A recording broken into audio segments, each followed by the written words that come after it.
Well, welcome everyone. Welcome to the Penn Alumni Water Forum's Speaker Spotlight.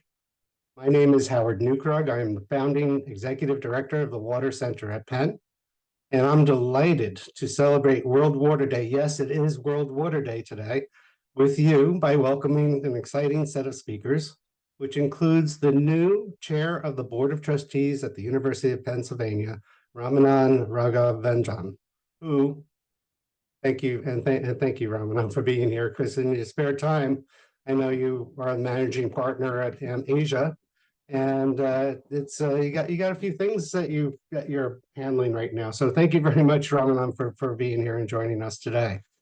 In addition, we have Thomas Kolster, who is the founder of Goodvertising Agency, a marketing sustainability company that advises clients and the general public on how behavior change and best practices can impact our climate and water conservation.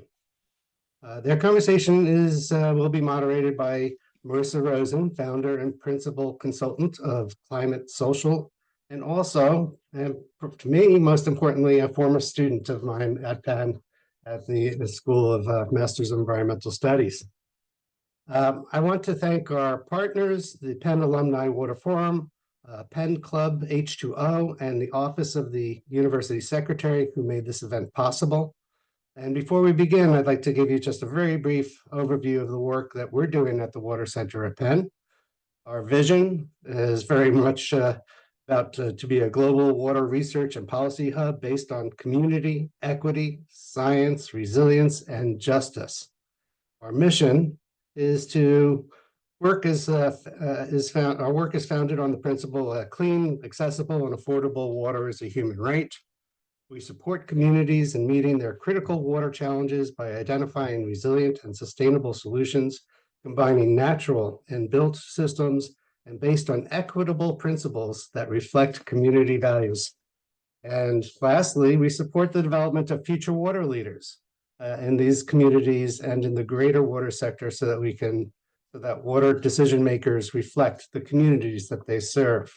You can see here what our core themes are: equity, community, leadership, innovation, and we do this through research, empowerment, networking, and engagement. I'd now like to introduce our moderator, Marissa Rosen. Marissa is the founder, owner, and principal consultant of Climate Social LLC, where she designs networking strategies to build compelling brands, implements media campaigns, promotes high-profile events, and engages communities that proactively create positive impact. Since 2015, Climate Social has delivered customizable solutions to meet its clients' goals and values through social media, public relations, copywriting, branding. There's a whole bunch of things that she does. So you really should contact her and her company and get some assistance with all the communication aspects of your work. And again, I'll just say it again because I'm really like this part is most importantly, Marissa earned a Master's of Environmental Studies from the University of Pennsylvania and was my student. And Marissa, I'll turn it over to you. Thank you so much, Howard. I greatly appreciate the introduction, and it's a pleasure to be here today on World Water Day, particularly with Ramanan and Thomas. I'm really excited for this conversation that we will engage in. I wanted to take a moment to explain the Penn Water Alumni, Penn Alumni Water Forum. We are a group of alumni from the University of Pennsylvania who work in a broad range of water-related fields, such as public and private water and wastewater utilities, water industry at large, government agencies, nonprofits, and even in the WASH sector and academic institutions. As you've introduced myself, I had a previous career in communications, and as I graduated from Penn in 2012, was able to jump into working in digital marketing, which is what I do now through Climate Social, to be to tell the stories of my clients who are working in water, as well as in the built environment, in ESG, and different technologies that are focused on sustainable business. And that's the work that I'm in. I've had the great pleasure to know both Thomas and Ramanan for several years. Thomas, we've connected through the Sustainable Brands Network, and Ramanan and I have worked together in a different capacity. So it's really a pleasure to introduce both of them today. We are delighted to be joined by the new chair of the Board of Trustees, Raghavendran. Ramanan is the managing partner and co-founder of Amasia, a global venture capital firm focused on climate and sustainability. He's been a VC for over 30 years, the last 9 years in the Bay Area. He has a long history of deep Penn engagement, which includes serving on the board of the School of Arts and Sciences, most recently as chair, and as one of the key architects of the Penn Alumni Ambassador Program, formerly the Interview Program. As Penn Board Chair, he also serves on the boards of Penn Medicine and the Penn Investment Office. He holds 3 Penn degrees, 2 undergraduate degrees from engineering in Wharton, and a master's from arts and science. He's enrolled in Stanford's Master of Liberal Arts program as well, which we won't hold against him. We're also delighted to be joined today by Thomas Kolster. He's a frontrunner and one of the most recognized thinkers globally where marketing, business, and sustainability meet. He continuously challenges the status quo with his vocal and often provocative views on values, purpose, and leadership. In an overcrowded do-good market, people don't buy your values or your why, but rather who you can help them become. Thomas has written 2 books, Goodvertising and The Hero Trap. He's delivered keynotes and workshops in over 70 markets for clients like Facebook, P&G, IKEA, and at conferences such as TEDx, South by Southwest, and more. He's delivered longer training programs with universities and judged the likes of Cannes Lions. And his pen rarely rests as he writes for the likes of The Guardian, Ad Age, and Adweek. And monthly, Thomas joins Ad Age's podcast, Purpose Hits and Misses, taking a critical look at global purpose campaigns. We welcome both Ramanan and Thomas. I'll hand it off to Ramanan to introduce yourself here. Thank you. Thanks, Marissa. Great to see you. Great to be here. Great to meet Thomas for the first time, and very grateful to the Water Center for organizing this and asking me to be on it. You've kind of laid out all the main points of my bio, so I'm a little uncertain as to quite what to say, other than to say a couple of things maybe about Penn and maybe a couple of things about my work. At Penn, I just stepped into this role 2.5 months ago. It's been a whirlwind. My experiences over that period have just brought home to me what I've known for a very long time, which is the university is a civilizational artifact. It is a very important part of what makes our society work, along with other top-tier universities. So this is not just about Penn. And anything I can do to help it grow and prosper is personally rewarding. I'm very grateful to the university. I came to Penn as an international student, got 2 undergraduate degrees, as you mentioned, Marissa, and then felt deeply that there was something lacking in my education. So I got a Master of Liberal Arts from Penn, which I would like to advertise briefly as a wonderful way to learn about the humanities and the social sciences part-time. I've played a bunch of volunteer roles, as you mentioned, most recently as chair of the board of the School of Arts and Sciences, within which the Water Center sits, but also with what used to be called the Alumni Interview Program, where I played a key architectural role as probably the most engaged alumnus in that program, and that exposed me to alumni all over the world, and has continues to be a thread in my Penn work. In my day job, which is really why I'm here, I invest in companies that touch on the climate crisis. I didn't begin that way. I've been in the VC business for 30 years, primarily in software companies. I've done everything from early stage investing to LBOs and take privates. But 10 years ago, really decided to spend the rest of my life doing early stage venture capital as the place where I thought my skills were best applied and what I find the most rewarding. And Amasia's done well, but 5 years ago, we began thinking about injecting more mission and purpose into what we do. And that led us very quickly to climate and sustainability. And I will not bore this audience with, they can make their way to our website. I won't bore you to tears with our investment thesis and so on, but I can tell you it's been the most rewarding 5 years of my professional life. And maybe we'll touch on some aspects of it as we go along. Thomas? Thank you so much. Pleasure to meet you all. Happy World Water Day to all of you. Isn't it ironic that we spend billions of dollars sending rockets to Mars looking for water when we can't actually appreciate the water we have on our little planet? That makes me curious. I think, Marissa, you did such a lovely introduction, so I think you also leave me a little bit speechless, to be honest, and really honored also to be joining you today, Ramanan. I'm probably going to just share two short points, to be honest. One is my early relationship with water, which started by the ocean. I grew up on a small island in the Baltic Sea, so there's a bit of a geography look up thing for you there.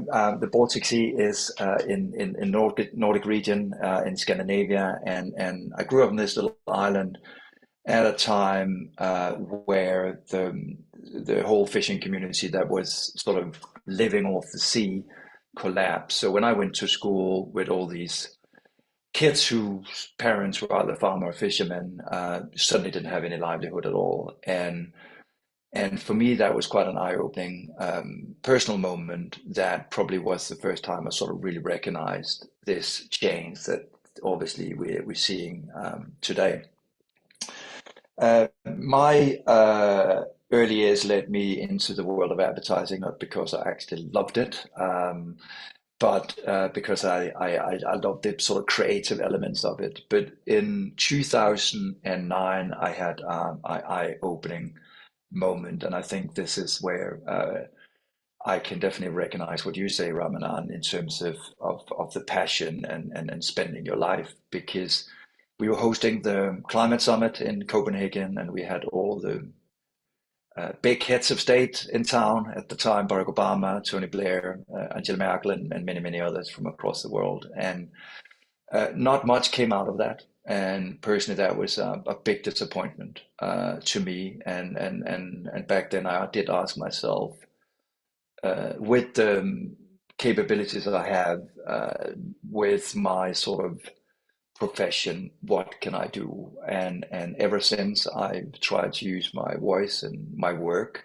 to understand how we can use communication, brand, behavior change to drive this really urgent change. And so for me, climate is a passion. For me, water is still a passion. I'm a lousy surfer, but when I'm out there, I'm at peace.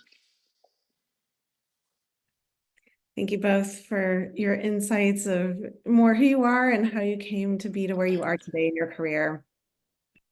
We're going to do a fireside chat here where we'll go through a series of questions.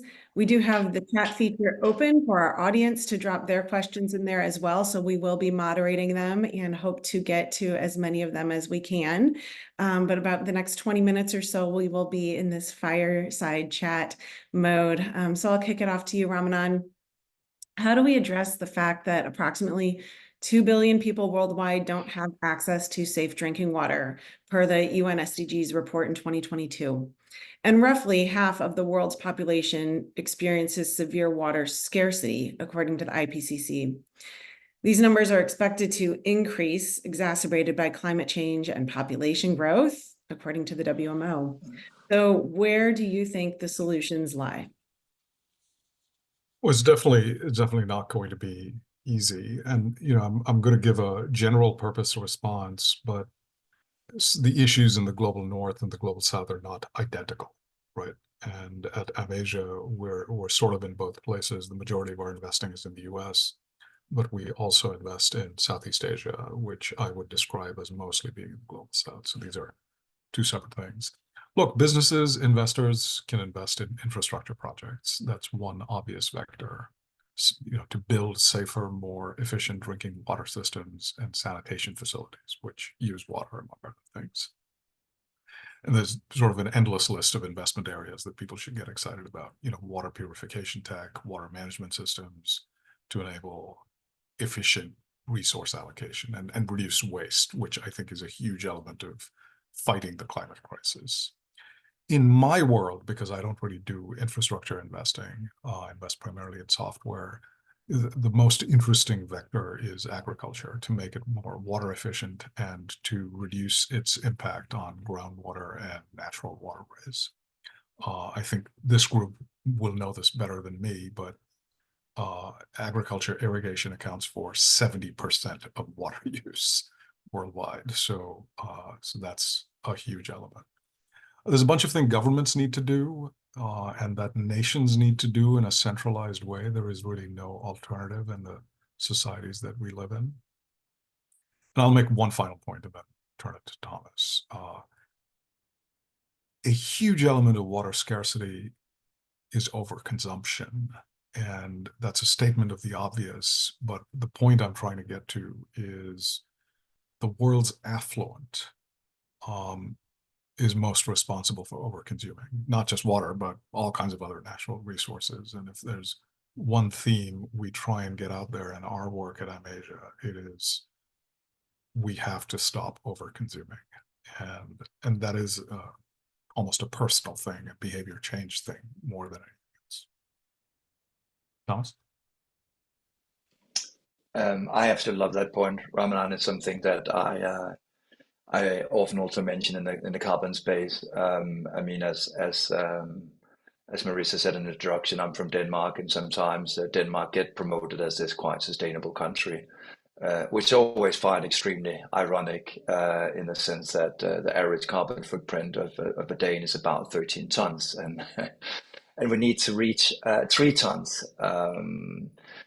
I think through my work, it's taken me a lot of places, as Howard said in the introduction, and you know, I've been in Mozambique, where you know you're seeing this hairdresser that early in the day has this 1 bucket of water for the whole day. If you want to go to the hairdresser in Mozambique, you want to make sure that you're one of the first customers, because it's not going to be very nice at the very end of it. I think there is some possibilities around water that really excites me, that I don't see around carbon emissions, and that is that what is joy? It's about love. It's something that we all value in our lives, and in that aspect, I, at least through my career, have seen that water is one of those topics that from companies and brands is sometimes a little bit easier to engage people around. And I think we should sort of really use that opportunity, especially on a day like this, to actually get people to love water again, but also to realize, which I think you touched on as well, Ramanan, this point around global south and global north, that unfortunately, again, it's so unjust that when we import steel from China, India, the water footprint lies in those countries, and it's saddening that people don't know that. In terms of the overconsumption, I think there's already so many technologies out there that excites me, and companies who do amazing things. I mean, across the companies I work with, you don't see a lot of companies who don't address it. I work with big brewery giants like Carlsberg, who won a prize last year for their very water efficient breweries. If you take a big American company like P&G, they have several programs running that's around collaboration, that's around positive water footprints. So I think a lot can be done. So I'm excited, but as with climate, I'm also scared in the sense that we're not acting urgent enough. I mean, some of you might have read the news just a couple of weeks ago around Mexico City, yet one of those cities now facing a potential day zero. I was in Cape Town, that some of you might remember some years back, was facing the same thing. You're taking a shower and you have a bucket in that shower to use some of that wastewater to water plants and other things. So I think we really need to use a day like this to urgently rally everyone around finding solutions. Thank you for that, Thomas. I'll ask you the next question here. How can data and technology help to combat issues around water like scarcity and access, including mitigating against associated societal damages that are projected to further increase with every degree of global warming. You just hit upon that with the example of day zero in what was South Africa and now in Mexico City looming.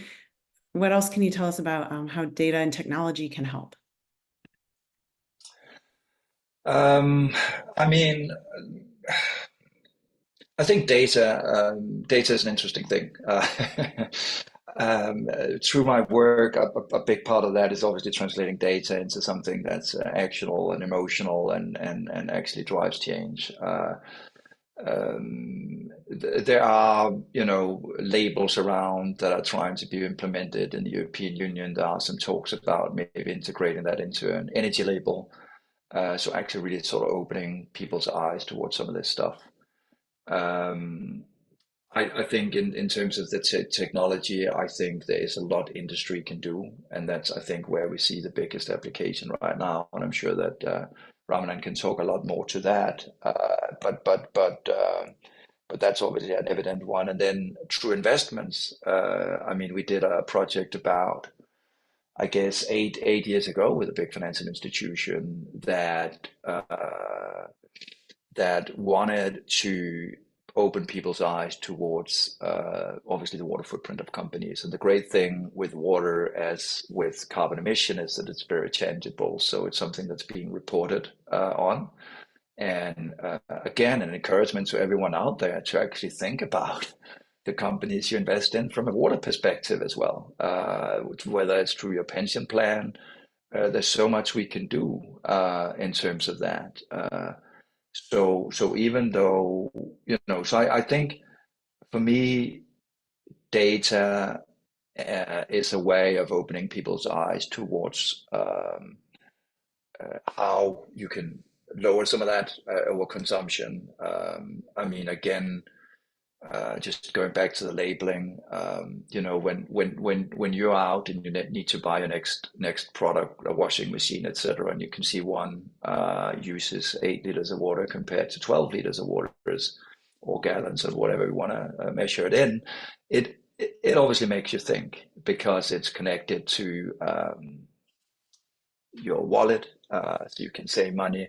So I think we really need to use data and use innovation to sort of open people's eyes towards water footprints and really sort of open up that conversation.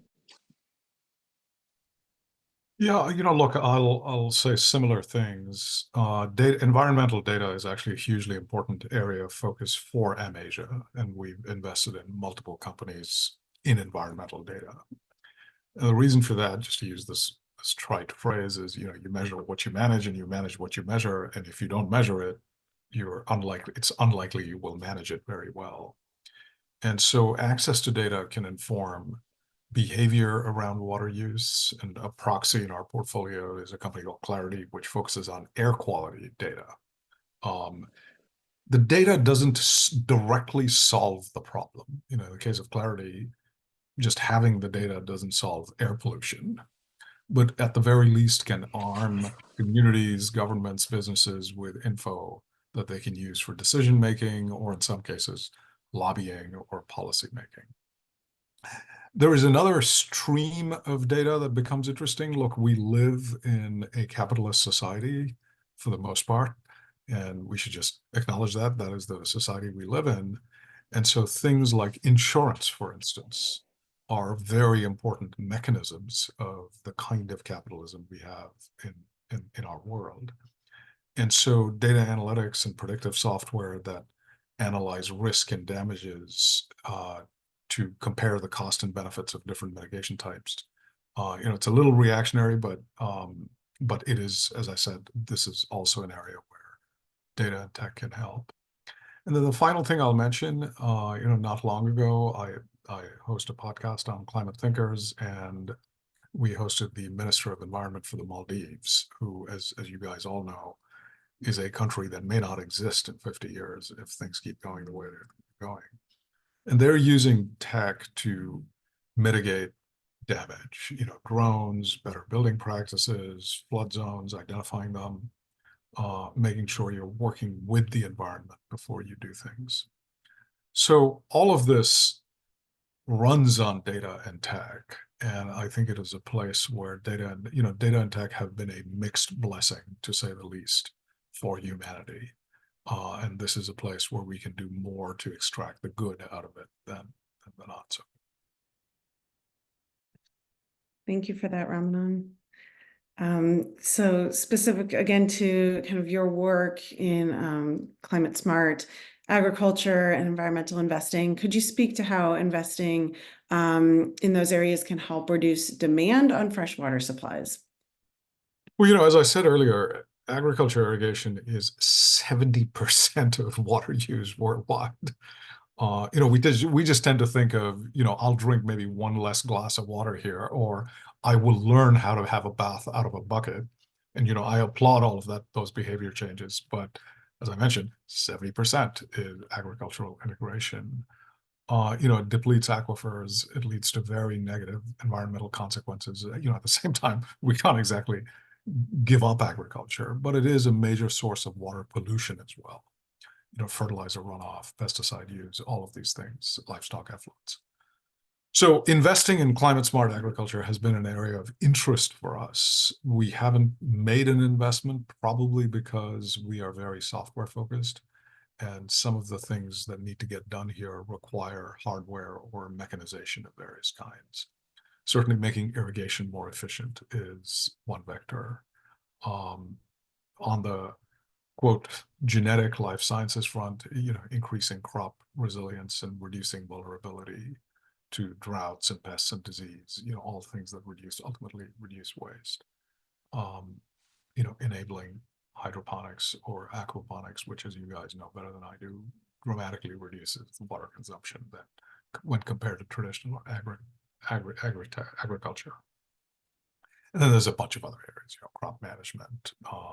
Some of them have very high sex appeal, the idea of swarms of drones hanging out, telling you things. But as I keep saying to people, there's a bunch of common sense solutions, some of which are tech enabled, that I think will get us to a better place. Thomas? Yeah, I think you put it that well. I think I think there's agriculture is one of those key we probably see agriculture being vilified both in terms of the climate debate and now also water and obviously whatever can be done in that space I think is incredibly important. Obviously, a lot of the companies that we work with through the years touch agriculture in one way or another, and as you say, Ramanan, I really like this idea that are we actually really doing the right behavior change when we save 1 or 2 liters of water? I grew up with a mom and dad who was taunting me if I didn't turn off the water when I was brushing my teeth. Probably I could have chosen something else to eat and we would have saved 50, 70, 100 liters of water in that way. So I think there is things there. One thing I think is incredibly important is opening up more data. And this is something that governments can do, that companies can do. I know in the Nordic region, this is something that's across all the Nordic countries, where the Nordic governments want to open up all that data that they can for entrepreneurs and businesses to use and apply in terms of innovation and technology. So I think the access to that data to be able to use it and make smarter decisions, I think, is important. And then one thing I obviously because it can very often end up when we talk about data being quite a global north thing, but how do we actually take data and make it possible for a lot of those people who are actually growing our foods in the global south? How do we make them better farmers? So I think there's again. I think for me, there's so much that can be done in the water space, and that excites me. And so So that's also great why we have a water center today and why we're having this discussion. That's right. That's right. Again, it's great to be here with both of you on World Water Day and discussing such important issues. Thomas, really, you work so deeply in the business space with companies that you consult with and train. Question to direct to you first. How can business executives or the general public make smart investment decisions to ensure water sustainability? I mean, there's a lot of places they can start. I mean, where this journey for most of those companies started was obviously within their own operations. I think this is the primary thing that most of them do. I'm also pleased to see a lot of corporates today, ABI, another American company, obviously has accelerator programs, innovation programs, where they ask for solutions to agriculture and other things. So I think within operations is obviously a first step. Then there's obviously collaboration, which I think is a key theme today. I'm so happy to see that actually companies, even across industries, are now working together to tackle some of these water issues. So where it's non-competitive, they form alliances. They try and become smarter in terms of water footprint. This is something we see also in brewing in terms of actually lowering the footprint of the beer in hand. So I think that's great to see. And then there's education part. I think still we're lacking a little bit behind when it comes to actually water education. When my first book was out, Goodvertising in 2010, I went back and had a look at it. You don't look at your book that often yourself, so I had to go back and look at how many water campaigns were in there. And there were a number of water campaigns, but interestingly enough, most of those water campaigns were from nonprofits.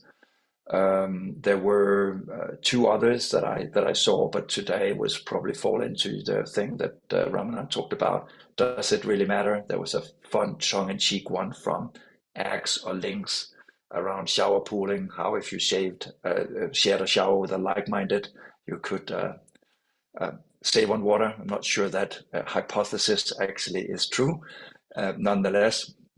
But today, obviously, I do see some companies. I mean, if you look, this is probably more the ocean space, but Palais for the oceans and their collaboration with Adidas and others. So we do see some water education, but I think the water education part is so pivotal. And often I feel it's a shame that when governments get into this space, governments do what they're best at. It's often about don't do this, don't do that, which I think is a shame. So when the water crisis are hitting, whether that is in California or other places, like don't water your garden, don't fill up your pool. And as with carbon, I think it's probably necessary that we at one point start asking ourselves, are we paying the right price for water? And especially since it's so unjust. I mean, Ramanan talked about air pollution as well. I mean, there was this survey out the other day that showcased, the real unjust, just that, air pollution is so rampant in India and Asia, and the same thing with water. So I think we need to ask ourselves some of those tough questions and also hold our governments accountable, but also hold companies accountable for those water footprints, because I've seen whether it's Coca-Cola, whether it's for that sake Carlsberg. I mean, in certain territories in the world, their ability to brew, the ability to deliver Coca-Cola is at risk if they don't solve some of these issues in India and other places. So it's becoming serious. And in some ways, that speaks to the urgency that I spoke about before.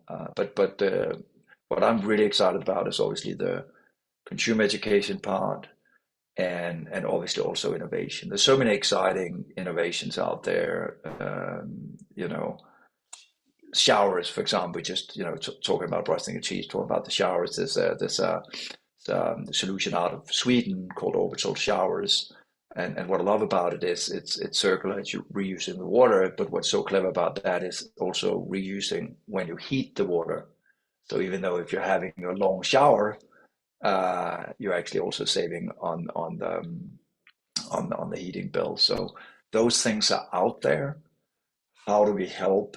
How do government, how do business help bring those solutions out to more people?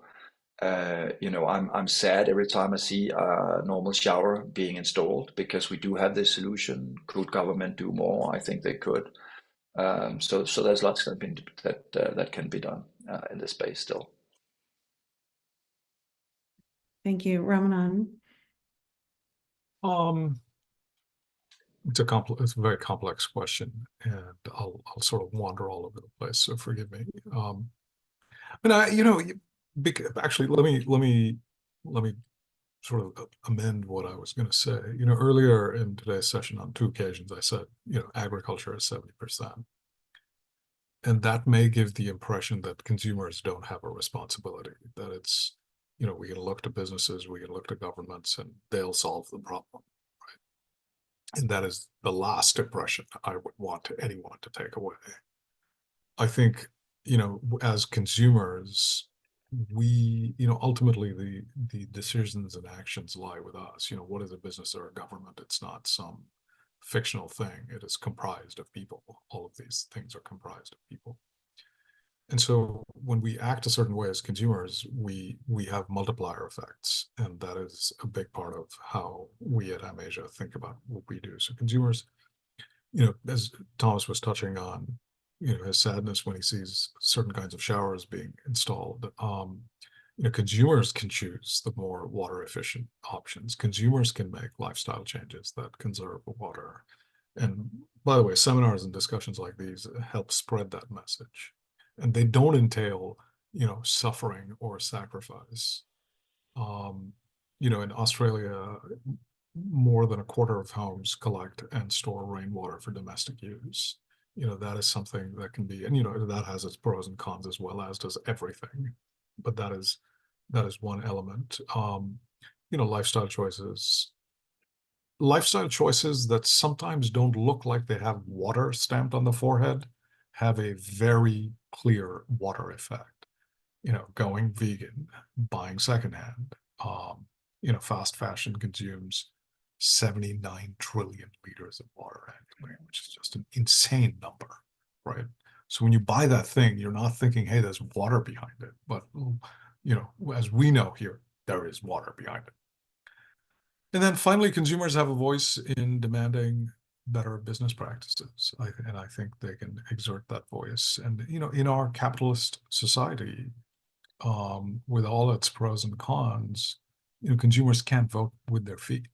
That has an effect. And so I'll stop there, but those are some of the thoughts I have.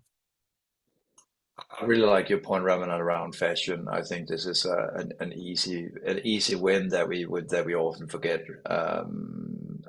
and especially now when there is actually a lot of alternatives out there. There are companies like 100%. Gaia and others that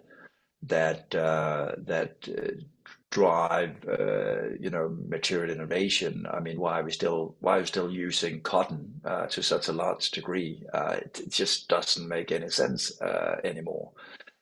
So I think fashion is one of those easy areas. Again, there are a couple of companies who've done stuff in this space. I mean, Levi's, another American company, have had waterless campaigns and other things. But again, I think some of this comes back to people need that guidance. I often say that in the climate space as well. It's not easy to live sustainably, and it's not easy to live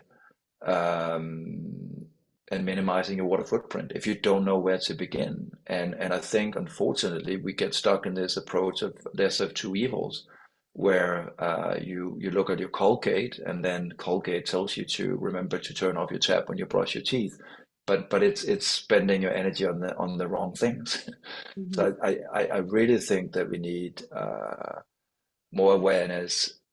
We need ways that all of us can make those smarter choices. Mhm.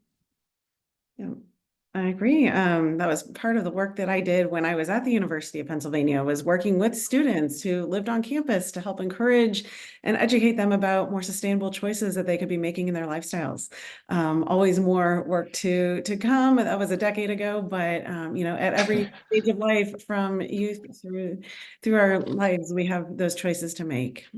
Thank you. And I'll sort of start wrapping it up here with our final fireside chat question before we turn it over to the audience questions. Looking towards a more positive note, Ramanan, can you name 3 drivers that will preserve our natural resources? Where are they most relevant, and who will be most positively or negatively impacted by them? Look, just given we've built our entire investment thesis and logic around behavior change, I obviously view that as fundamental. Behavior change at scale, at large scale. And when I say that, people immediately seem to think of consumers and individuals. I mean behavior change across all of our collectives. A government is a collective, a business is a collective, societies and associations are collectives. And I think behavior change at scale is really the only way in the end. And this group doesn't need to be taught about Jevons's paradox. All of the more technical solutions, if we don't stop consuming as much, the solutions will not work. And as I said earlier in today's session, that's most true for the affluent, who really need to rethink what the heck it is they're doing. Climate smart agriculture, that I think is the second thing, just given the amount of water consumption that arises from agriculture, to minimize waste. Think about crop selection maybe a little differently. I mean, these are management strategies for crops.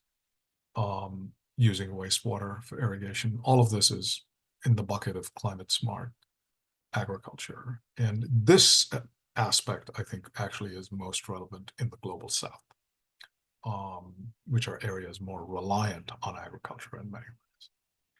And the third driver is policy changes of various kinds. There's a lot of good work happening all over the world at federal levels, state levels, municipal levels, and policy action. And we don't have enough time to go through the whole litany or even talk about a framework for thinking about policy action.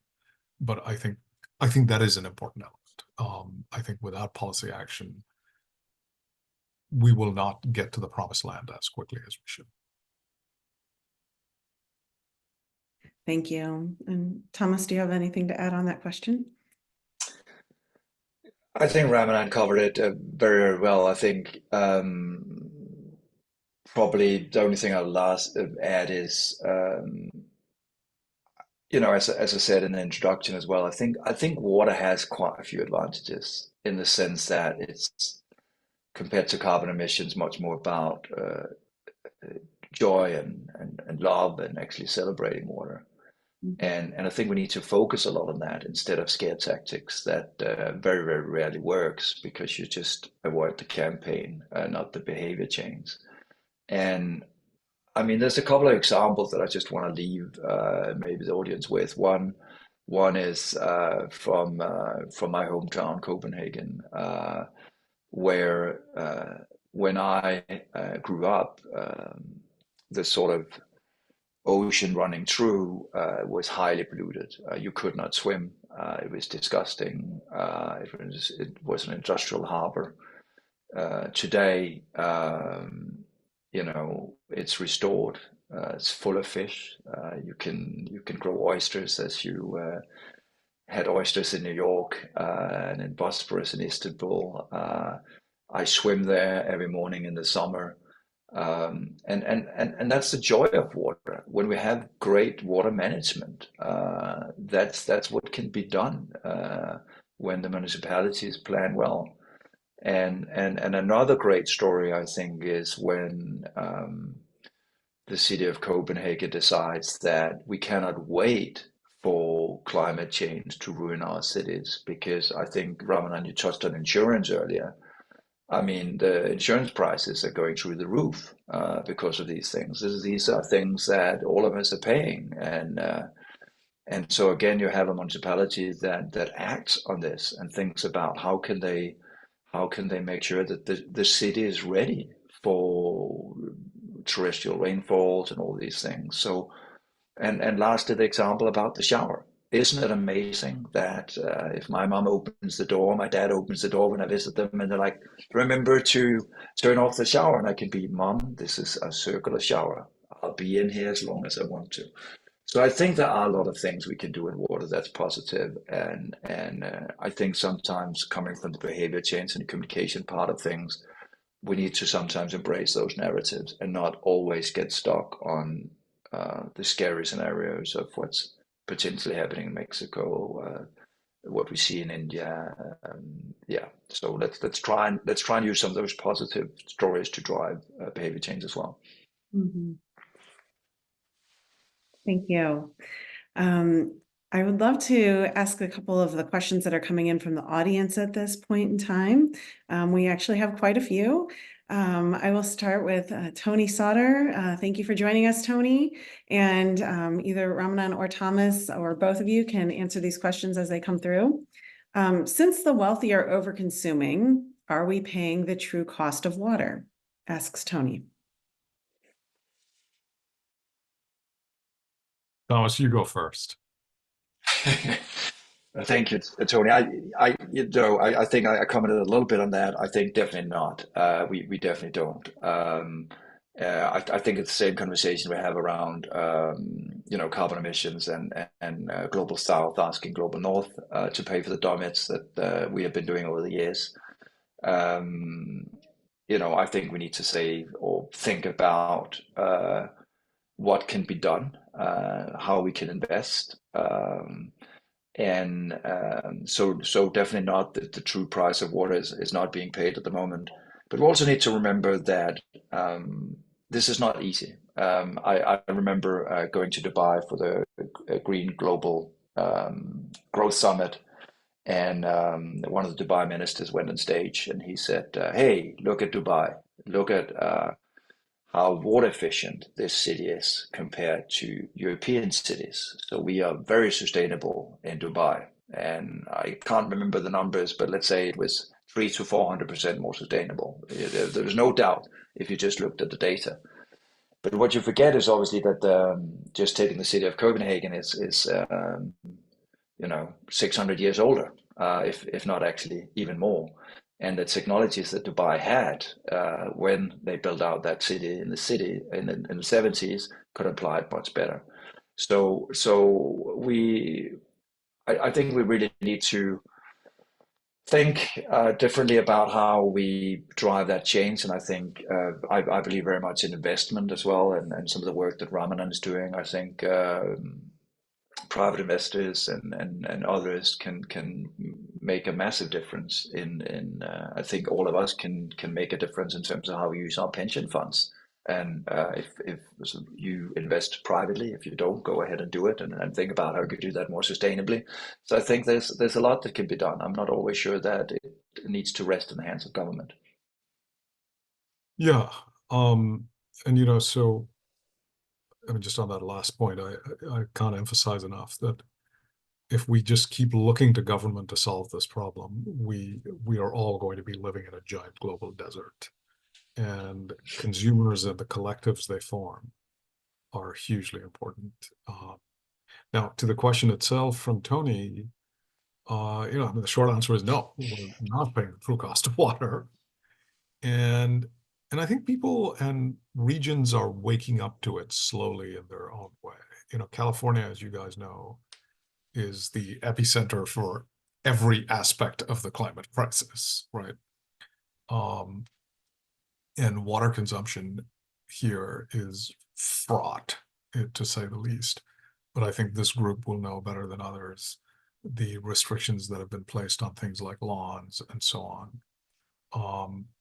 It is in these areas that there's lots of work that can be done effectively to get the affluent to moderate their habits without imposing on their affluence. Let them perform their wealth, so be it. But they don't need a lawn that is the size of a small country that is being watered incessantly. So short answer is we're not paying the true cost, but I think things are beginning to change. Thank you for your answers there. Next question from the audience is, it seems as though a lot of innovative technologies exist, but what governance or finance structures can we put in place to get these technologies on the ground?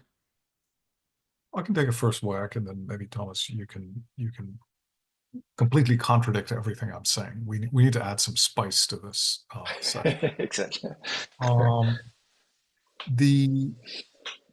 I actually think a lot of the governance and finance structures are in place, specifically the finance structures, because I think, as I keep saying, like it or not, we live in a capitalist society, and I do venture capital, so that is an aspect of that society.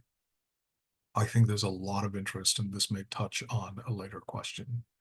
There's a lot of interest in the VC world to back and support innovative technologies of various kinds. So over the last 10 years in particular, there's been a dramatic explosion in my universe of climate VC, of new firms and new funds that are backing these technologies. But innovative technologies is a very broad term, right? On the one side, you can have drones that improve irrigation, or agriculture, which is a very high sex appeal, but also a high risk type investment opportunity. All the way to here, where you've got software companies that help insurers figure out what should be insured better, which is the least sex appeal thing that you can think of, but may well actually be a major catalyst for behavior change.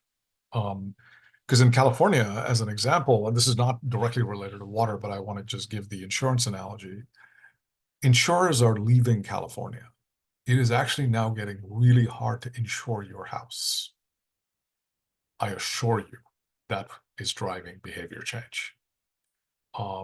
And that is a very prosaic lens on the technology front, because obviously this is enabled by technology of various kinds. So short answer to the question, I think there's lots of innovative technologies.